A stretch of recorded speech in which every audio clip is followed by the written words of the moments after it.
Selamat malam dan selamat datang di dalam Oase, sebuah momen untuk setiap dari kita mendapatkan rest dan mengalami refresh. Bapak Ibu, Oase pada hari ini memasuki episode yang ke-278. Hal tersulit di dalam kehidupan rohani itu bukanlah berdoa, bukan membaca Alkitab atau firman, bukan juga melakukan hal-hal yang besar, tetapi datang kepada Tuhan apa adanya. Datang dengan hati yang lelah, bingung, bahkan kosong. Malam ini kita tidak diminta untuk tampil kuat. Malam ini kita hanya diajak untuk hadir, hadir kepada diri sendiri dan hadir bersama dengan Tuhan. Setiap tarikan nafas, setiap keheningan menjadi ruang di mana Tuhan akan bekerja secara lembut dan nyata.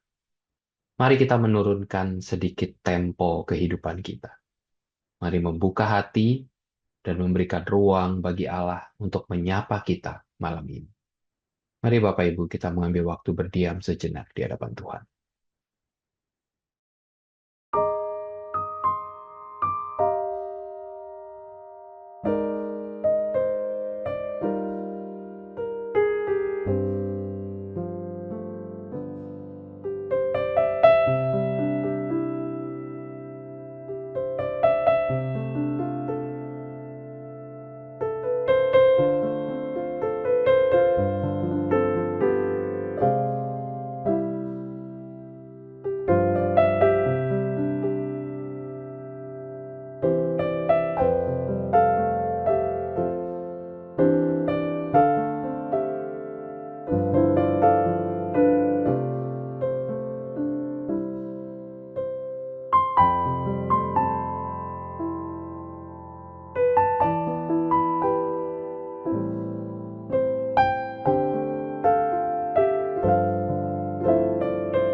Ya Tuhan, terima kasih malam ini kami mau tenang.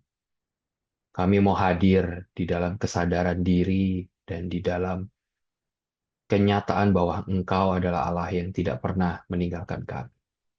Sertai malam ini, berbicaralah kepada kami secara personal. Hanya di dalam nama Tuhan Yesus kami berdoa. Selamat malam, Bapak, Ibu, dan sahabat-sahabat muda. Mari kita bersama-sama pada malam hari ini merenungkan satu tema, otentik namun tidak otentik. Hari ini saya mengajak kita semua memasuki sebuah renungan yang sangat pribadi. Keotentikan hati kita di hadapan Allah. Bukan tentang apa yang tampak di luar. Bukan tentang aktivitas rohani yang terlihat orang lain. tetapi tentang siapa diri kita sesungguhnya di hadapan Tuhan. Renungan ini berangkat dari satu pengalaman yang pernah saya alami. Satu kali saya waktu pelayanan di luar kota, saya berjumpa dengan seorang bapak majelis senior yang bersaksi tentang kehidupan doanya. Inti kesaksian yang disampaikan adalah bapak ini mengakui dirinya menjalani hidup saleh karena rajin berdoa sejak muda minimal 2 jam sehari. Memiliki keyakinan bahwa kehidupan doanya pasti berkenan di hati Allah. Karena dia merasa menjaga kehidupan rohaninya oke di hadapan Tuhan. Merasa performa spiritualitasnya sudah mantap, aman, dan nyaman karena berdoa sering dibarengi dengan puasa. Bapak ini merasa lebih rohani dibandingkan jemaat lain karena rajin, tanpa absen kecuali sakit atau bepergian, ikut persekutuan doa di gereja. Inti kesaksiannya adalah menunjukkan bahwa dirinya sebagai pemimpin gereja memiliki identitas sebagai seorang yang saleh karena performa spiritualitasnya yang dapat dia tunjukkan. Istrinya pun mendukung kesaksian suaminya. Tentunya hati saya bersyukur ada seorang pemimpin yang saleh dengan memiliki kehidupan doa yang intensional. Namun dalam perjalanan pulang ke hotel, hati saya gelisah. Saya mulai bertanya pada diri saya, apakah identitas saya sebagai rohaniwan ditentukan oleh performa rohani yang dapat saya pertunjukkan, pertontonkan di hadapan jemaat? Apakah saya dilihat sebagai seorang rohaniwan yang saleh karena dapat menyodorkan prestasi rohani melalui disiplin rohani yang saya lakukan? Kegelisahan saya semakin memuncak ketika saya berpikir, jangan-jangan bukan hanya saya yang bergumul, tapi banyak orang Kristen menilai seseorang rohani atau tidak rohani berdasarkan performa atau prestasi spiritualitas, bukan pada kedalaman hati seseorang, otentik atau tidak otentik di hadapan Allah. Karena pergumulan inilah malam ini saya mengajak kita belajar dari seorang pendoa yang sejati, yaitu Daud. Melalui Mazmur 139, Daud menunjukkan bahwa identitas rohaninya tidak dibangun dari performanya, tetapi dari keotentikan dirinya di hadapan Allah yang mengenal dia sebagai Allah yang maha tahu, mengenal betul siapa diri Daud. Dia berdoa dengan kusuk di hadapan Allah dengan satu ungkapan dari Mazmur 139 ayat 23 sampai 24. Selidikilah aku ya Allah dan selamilah hatiku. Ujilah aku dan ketahuilah pikiran-pikiranku. Lihatlah apakah jalanku serong dan tuntunlah aku di jalan yang kekal. Kata selidikilah berarti menyelidiki dengan teliti dan mendalam. Menginvestigasi, menelaah dan menggali sampai kedalaman yang tidak kelihatan. Jadi bukan pemeriksaan yang dangkal, tetapi yang mendalam dan menyeluruh. Inilah bentuk doa yang disertai dengan kedalaman hati yang meminta Tuhan menelanjangi dirinya. Tuhan, bukalah semua lapisan hatiku. Jangan biarkan ada yang tersembunyi di hadapan-Mu. Lalu kata yang kedua yang menarik adalah selamilah. Mengetahui. Tapi bukan sekedar pengetahuan tentang intelektual. Kata ini mencakup pengenalan yang mendalam, intim, dan relasional. Luar biasa ya. Jadi artinya di dalam bagian ini, Daud itu berbicara bahwa dia menginginkan hubungan dia yang intim dengan Allah yang secara relasional itu. Justru meminta kepada Tuhan supaya sungguh-sungguh Tuhan mengenal lebih mendalam siapa dirinya di hadapan Tuhan. Dalam konteks Mazmur 139 ayat 23, Daud itu memohon agar Allah mengenal hatinya secara penuh. Bukan hanya mengamati perilaku luar, tetapi menembus dan menyingkapkan motivasi, niat, dan kedalaman batinnya. Oleh karena itu John Calvin mengatakan, kalau kita melihat Mazmur 139 ayat 23, maka di situ adalah masuk akal Daud itu meminta Allah menyelidiki dan menyelami akan hatinya. Kenapa? Karena hati manusia adalah labirin yang dalam dan penuh tipu daya. Sehingga John Calvin mengatakan tanpa terang Roh Kudus, pengenalan diri hanyalah ilusi. Oleh karena itu, Ibu Bapak dan sahabat muda, kita bisa keliru menilai diri kita sendiri. Kita merasa oke di hadapan Tuhan. Kita merasa lebih rohani dibandingkan dengan rekan yang lain. Bahkan kita merasa diri kita orang yang baik dan sangat saleh. Oleh karena itu, Daud menyampaikan, setelah dia berkata, selidikilah dan selamilah hatiku. Sekarang Daud mengatakan, ujilah. Artinya menguji kualitas kemurnian hidupnya. Seperti emas dimurnikan oleh api. Menekankan proses pemurnian melalui ujian. Dan bukan hanya melalui ujian, melalui proses pemurnian. Tapi Daud berkata, ketahuilah pikiran-pikiranku. Yang menunjukkan di dalam kedalaman pikiran ada niat yang tersembunyi, pergumulan atau pergolakan batin, motivasi-motivasi rahasia. Daud berkata, itu harus diketahui oleh Allah. Bila kita memahami uraian di dalam bahasa aslinya ini, timbul pertanyaan dalam hati kita. Mengapa Daud dengan menyampaikan sikap dirinya itu, dia sungguh menunjukkan kepada Allah bahwa dia tidak mampu mengenali akan hatinya. Sehingga kalau kita melihat di dalam Mazmur 139 ayat 23 sampai 24, ini merupakan satu doa yang benar-benar Daud ingin menyatakan sikap dirinya yang terbuka, yang otentik, bahwa dia tidak mampu mengenali akan hatinya. Untuk menjawab pertanyaan ini ada baiknya Ibu Bapak dan sahabat muda. Kita mengenal seorang nabi yaitu Nabi Yeremia.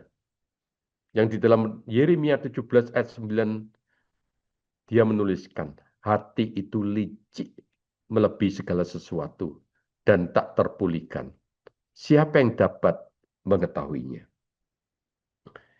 Hati di sini melambangkan pusat keberadaan manusia, pikiran, kehendak, dan emosi. Kata licik itu artinya penuh tipu daya, bengkok, dan tidak lurus.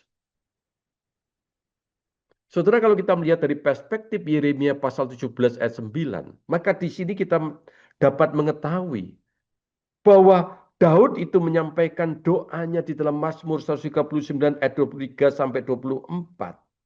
Dan dia menyatakan dia tidak dapat mengetahui siapa dirinya. Maka masuk akal, Bapak Ibu, bahwa Daud itu sadar di dalam keberdosaannya. Sebagai manusia yang berdosa, dia tahu bahwa hati itu dipengaruhi oleh dosa. Sehingga Bapak Ibu dan sahabat muda, dia menegaskan, Yeremia menegaskan, di dalam Yeremia pasal 17 ayat 9, siapa yang dapat mengetahuinya? Menunjukkan bahwa manusia sendiri tidak mampu menilai kedalaman kerusakan hatinya. Sekali lagi, Manusia tidak mampu menilai kedalaman kerusakan hatinya. Artinya natur manusia setelah kejatuhan dalam dosa bukan hanya lemah, tetapi rusak total sehingga tidak dapat dipercaya. Tidak mampu mengenal Allah, tidak mengenali kebenaran yang sejati, sehingga tidak mampu memilih yang benar tanpa anugerah Allah. Inilah diperlukan wahyu Allah, diperlukan karya Roh Kudus yang bekerja di dalam diri kita. Oleh karena itu Daud sungguh sadar tidak ada bagian di dalam dirinya yang perlu ditutupi atau dirahasiakan. Tidak ada motivasi atau pergumulan yang terlalu kotor dibawa ke hadapan Allah di dalam doa. Saudara, kalau kita melihat Mazmur 139 ayat 23-24, di situ sungguh menyatakan Daud tahu dia adalah orang yang berdosa. Tetapi pada waktu dia berdoa, dia mau otentik di hadapan Tuhan dan dia berani. Dia ingin mengatakan tidak ada motivasi atau pergumulan yang terlalu kotor dibawa ke hadapan Allah dalam doa. Daud mau otentik pada waktu bertemu dengan Allah. Siapa dirinya? Dan bagaimana hatinya? Apa motivasinya? Semuanya dia ingin otentik di hadapan Tuhan. Sehingga Charles Spurgeon mengatakan, pada waktu Daud mengatakan selidiki aku. Dia mengatakan doa ini adalah doa yang penuh keberanian dan kejujuran. Hanya orang yang berjalan dalam terang yang berani berkata, selidiki aku. Ini bukan kesombongan rohani, melainkan kerendahan hati yang terdalam. Karena mengakui bahwa penilaian manusia itu tidak cukup. Sehingga tidak dapat kita ambil kesimpulan. Dengan demikian kata selidiki dan selamilah memberikan penjelasan bahwa Daud meminta Allah melakukan investigasi secara mendalam, bukan hanya perilaku yang menghasilkan performa, tetapi memeriksa motivasi batinia yang melandasi doanya. Keterbukaan, keotentikan, dan transparansi memberikan legitimasi teologis bagi doa apa adanya tanpa meniadakan kekudusan dalam berdoa. Daud berani berkata tentang apa adanya dan dia membawa keberdosaannya terotentik di hadapan Tuhan.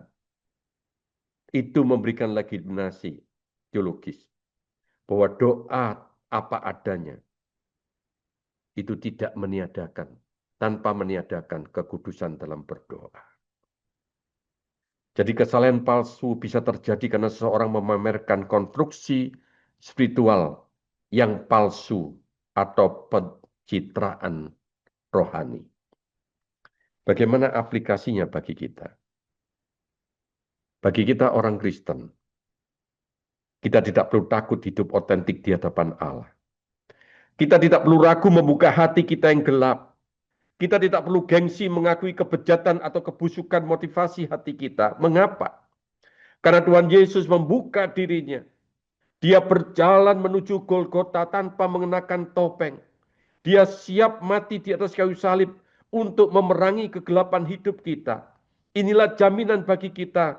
Semua orang yang otentik di hadapannya. Ingatlah, dia sudah tahu keburukan kita, tetapi dia tetap mengasihi kita.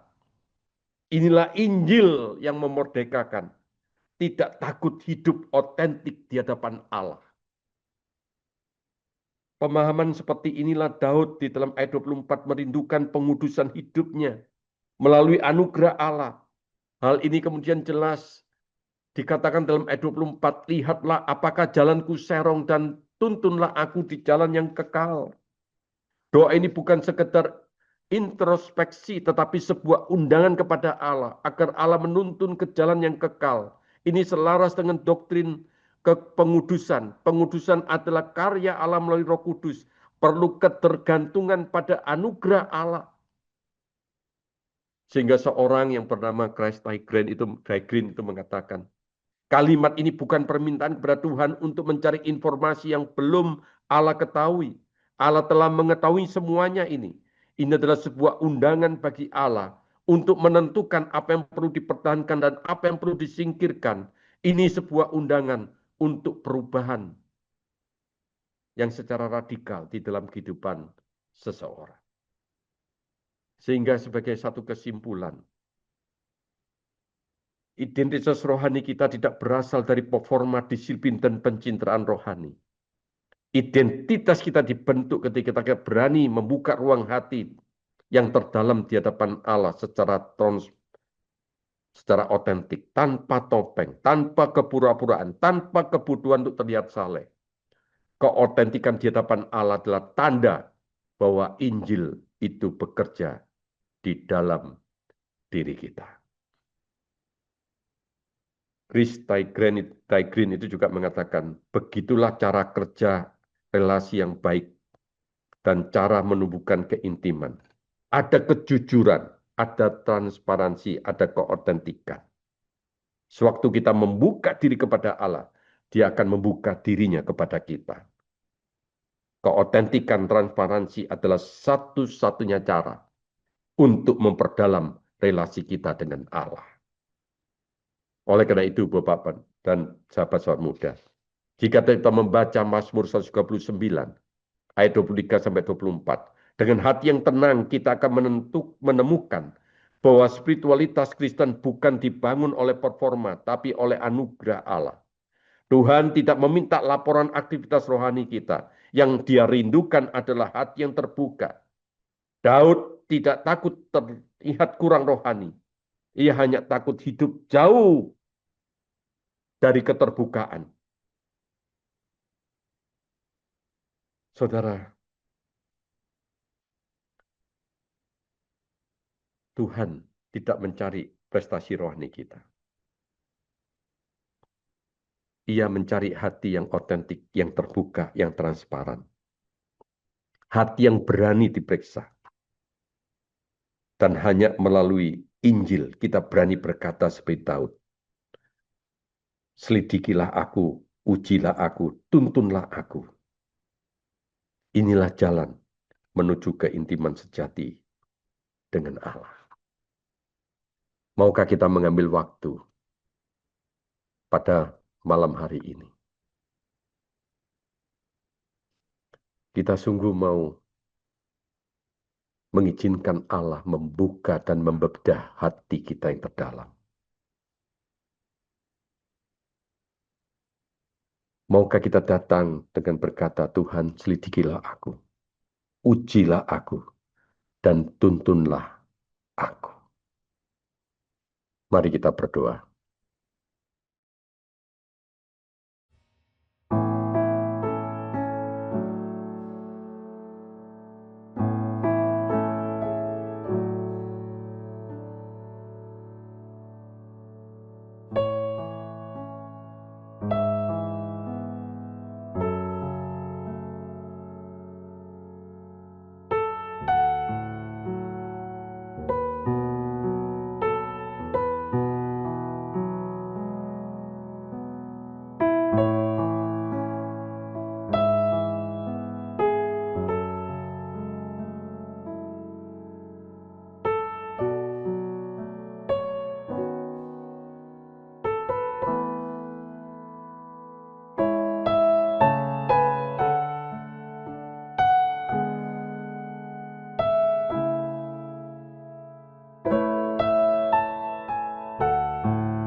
Tuhan, kenalilah hatiku. Singkapkan apa yang tersembunyi di hatiku.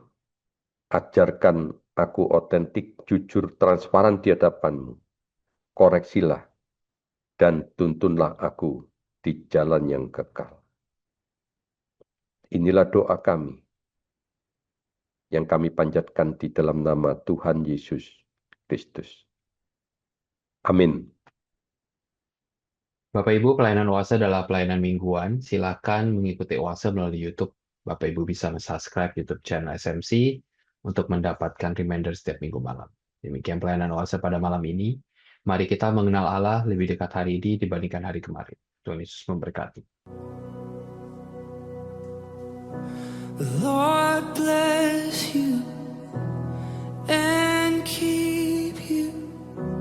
Make His face shine upon you and be gracious to you. The Lord turn His face toward you and give you peace.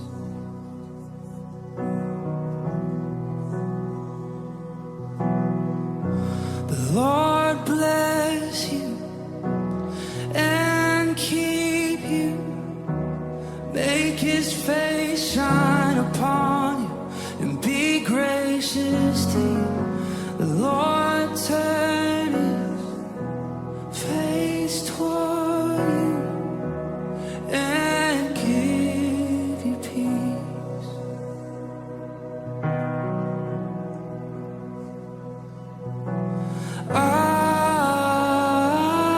Amen. Amen. Amen. Amen. Amen. Amen.